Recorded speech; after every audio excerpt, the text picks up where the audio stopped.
नमस्कार दोस्तों, अगर आप म्यूचुअल फंड में इन्वेस्टमेंट करते हैं या करने की सोच रहे हैं तो आपने कहीं ना कहीं लार्ज कैप फंड के बारे में तो जरूर सुना होगा। तो मैं आपको इस वीडियो में लार्ज कैप फंड को बिल्कुल सिंपल लैंग्वेज में समझाने वाला हूं। देखिए, स्टॉक मार्केट में कंपनियों को उनकी मार्केट कैपिटलाइजेशन यानी कि कंपनी की टोटल मार्केट वैल्यू के हिसाब से उनको अलग अलग कैटेगरीज में रखा जाता है। सिंपल एग्जाम्पल से समझिए, मान लीजिए मार्केट में 1000 कंपनियां हैं। अब इन 1000 कंपनियों में से जो मार्केट कैप के हिसाब से जो सबसे बड़ी कंपनियां होंगी उन कंपनियों को हम लार्ज कैप कंपनीज कहते हैं।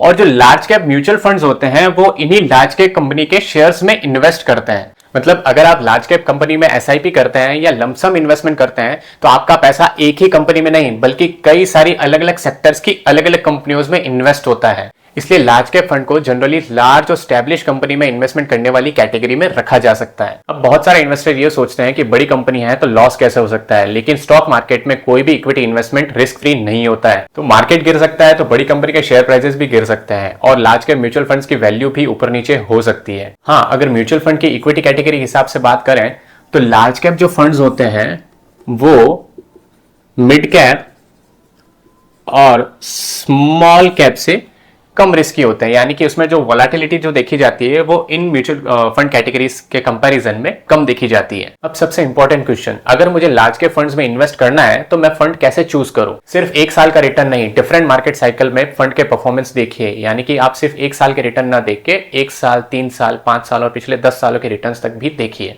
दूसरा है रिस्क, फंड ने डिफिकल्ट मार्केट पीरियड में कैसा परफॉर्म किया, ये भी बहुत इंपॉर्टेंट है। तीसरा है एक्सपेंस रेशियो, फंड को मैनेज करने के लिए जो कॉस्ट चार्ज होती है उसको समझना बहुत जरूरी है, यानी कि जितना कम एक्सपेंस रेशियो उतना ही कम चार्ज देना पड़ेगा आपको। तो अब बात करते हैं कि इस कैटेगरी में किन इन्वेस्टर्स को इन्वेस्ट करना चाहिए। तो ये कैटेगरी उन इन्वेस्टर्स के लिए बनी है जो इंडिया की टॉप लार्ज कंपनीज या स्टेबल कंपनीज में इन्वेस्टमेंट करना चाहते हैं। ये फंड्स कैटेगरीज जो होती है वो इंडिया की टॉप 100 कंपनीज से बाहर इन्वेस्टमेंट नहीं करती है। और सीबी का ये रूल कहता है कि जो भी लार्ज कैप फंड्स होते हैं उसके एयूएम का 80% जो अमाउंट रहता है वो टॉप 100 कंपनीज में ही होना चाहिए। हालांकि टॉप 100 कंपनीज सारी 100 कंपनीज में इन्वेस्टमेंट नहीं होता है, कुछ सिलेक्टेड कंपनीज ही फंड मैनेजर सेलेक्ट करता है। लेकिन जो कंपनी में इन्वेस्टमेंट होगा वो इस 100 कंपनी से 80% अमाउंट जो है वो 100 कंपनी से बाहर इन्वेस्ट नहीं होना चाहिए। और बाकी का जो 20% अमाउंट है वो मिड कैप और स्मॉल कैप में इन्वेस्ट कर सकता है। तो अब नेक्स्ट वीडियो में मैं आपसे इंडिया के top 5 large cap mutual funds के परफॉर्मेंस के बारे में डिस्कस करूंगा। और अगर आपको ये वीडियो अच्छी लगी हो तो मेरे चैनल को फॉलो और सब्सक्राइब जरूर कीजिए। और म्यूचुअल फंड से रिलेटेड कोई भी आपका सवाल हो तो मुझे कमेंट्स बॉक्स में जरूर बताइए, मैं रिप्लाई देने की जरूर कोशिश करूंगा। थैंक यू सो मच, मिलते हैं नेक्स्ट वीडियो में। जय हिंद।